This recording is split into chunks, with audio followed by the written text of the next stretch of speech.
There was a time when the Ottoman Empire used to rule over today's Tunisia, Egypt, Saudi Arabia, Syria, Libya, Yemen, Kuwait, Palestine, Iraq, Israel, Jordan, Algeria, Turkey, Greece, Bulgaria, Albania, Romania, Macedonia, Serbia, Hungary, and Kosovo.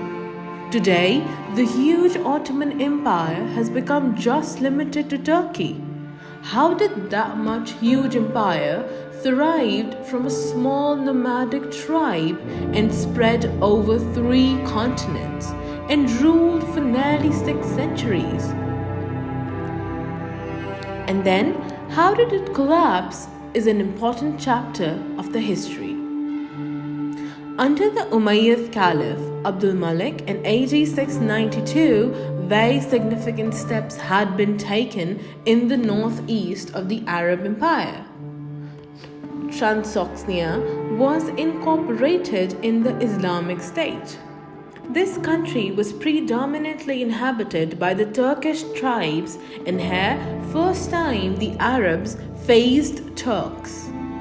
They originated from the race of Yugus who lived in this area between the Tian Shan and the Great Altai Mountains in Central Asia. Pressure from the Mongol tribes made them move westwards. They were shamanists and later on turned Muslims when they met Arabs in Central Asia. First organized movement of the Turkish tribes toward the west was round about year 1000 AD. A large number of them crossed the river Oxus in Central Asia under the leadership of a man named Seljiq and started penetrating into the northern parts of the Abbasid Caliphate, which is now the Persia. They advanced towards Anatolia and sought new pastures, crossing the low mountain ranges which separate today's Persia from Anatolia. They found themselves up against the eastern outposts of Greek Byzantine Empire. In AD 1071, they faced the Byzantine forces at Malashkrit, defeated them, and advanced right into the heart of Anatolia. For a time, Konya in the heart of Anatolia remained the chief center of the Seljuks. Till early 12th century, greater part of Anatolia came under their control.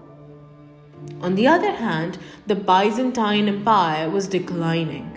The first Seljuk rule of Anatolia was Tughul, and then Alp Arslan and Malik Shah. The Turkish system in Anatolia received a new recruit from a Seljuk linguist and a racial background, namely the Osmanli or the Ottoman Turks. The tribe belonged to the Kai division of Oghuz Turks, one of the original Central Asian Turkish tribes. Permitted by the Seljuk Sultan, they settled in Ezjan with 500,000 families. For a time, they remained an unimportant tribe under the suzerainty of Seljuk Sultan. The Seljuk political system in Anatolia began to decline till the beginning of the 13th century AD. Suffering from the lack of manpower and incompetent leaders, Sultan Alauddin appointed Osmanli chief Ertugrul in 1232 to be the governor of the northwest part of Anatolia, bordering the Byzantine territory. Alauddin died in 1236 and his successor, Khosrow II, in 1246, and after him the Seljuks hardly exercised any power in Asia Minor. This was the time when the ruthless Mongols were wreaking havoc in Baghdad in the leadership of Hulagu Khan and destroyed the Abbasid Caliphate. They also controlled Asia Minor, but the supreme rulers in the Mongolia did not pay attention to the remote and inaccessible Asia Minor. Thus, the local Turkish rulers and chieftains exercised strong power over Anatolia. The rulers were called emirs. The Osmanli Turk tribe was named after their ruler Osman, who succeeded his father Ertugrul in 1259. By this time, they had shifted westward from the Erzincan Karasu, where they were in direct contact with the Greeks and Western influence. This was the beginning of the influence which subsequently impacted their history. Gradually, the Osmanis began to get powerful. In 1290, Osman established his center at Yenişehir. 9 years later, he declared himself emir of the tribe.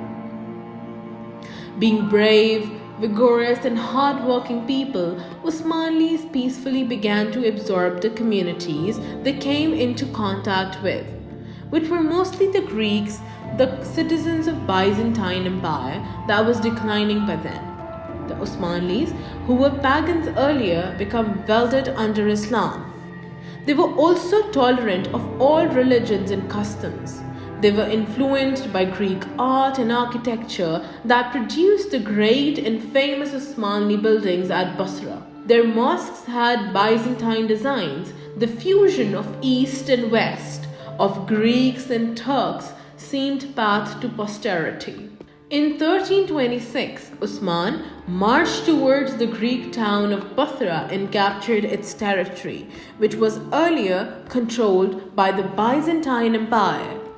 But the Greek commander of Basra, Evernos, surrendered to Osman because he was not getting any assistance from the Constantinople and later on accepted Islam and became commander in the Ottoman army.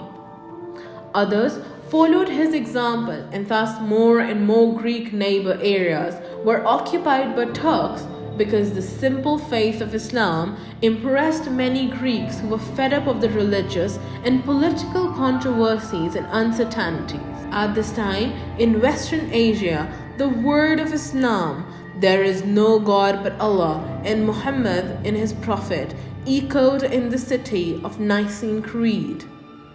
Osman passed away soon after taking Basra. He did not build up an ephemeral power which collapsed at his death. He absorbed his adversaries by tolerance and used their ideas and capabilities, giving a strong foundation to what later became the Great Ottoman Empire.